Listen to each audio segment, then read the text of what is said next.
আসসালামু আলাইকুম রহমতুল্লাহি ওয়া বারাকাতুহু। আশা করি ভাই বন্ধুগণ সবাই আল্লাহর রহমতে ভালো আছেন। আজকে ভিডিওটির শিরোনাম কিংবা থাম্বনেইল পোস্টার দেখে অনেকজনে বিষয়টি নিয়ে যদিও অনেক কিছু মনে করছেন, তবে ভাই সত্য এবং শরীয়তের বিধিবিধান জানার হকের ব্যাপারে স্বয়ং আল্লাহ তাআলা নিজে লজ্জাবোধ করেন না, তো তাহলে আমাদের লজ্জাবোধ করার কোনো কারণই নেই। হ্যাঁ ভাই, কোন মেয়ে এরকম মেয়ে যে যার সাথে সহবাস করার পরেও দেখা যাচ্ছে যে তার উপরে গোসল ফরজ হবে না? আমি এরকম কথাটাই তো লিখছি, তাই না?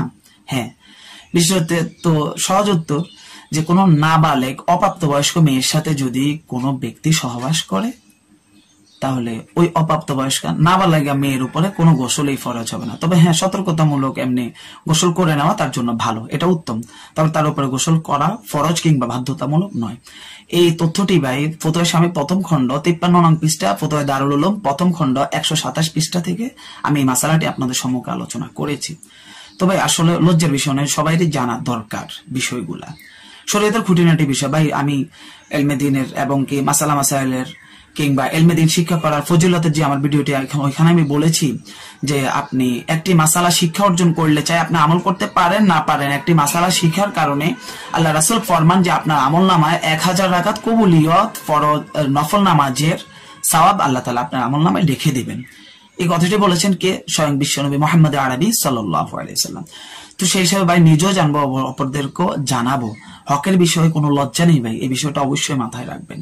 আল্লাহ তাআলা নিজে এবং আল্লাহ নবী হকের ব্যাপারে, শরীয়তের ব্যাপারে, ইসলামের ব্যাপারে তারা নিজেরাই লজ্জাবোধ করেননি।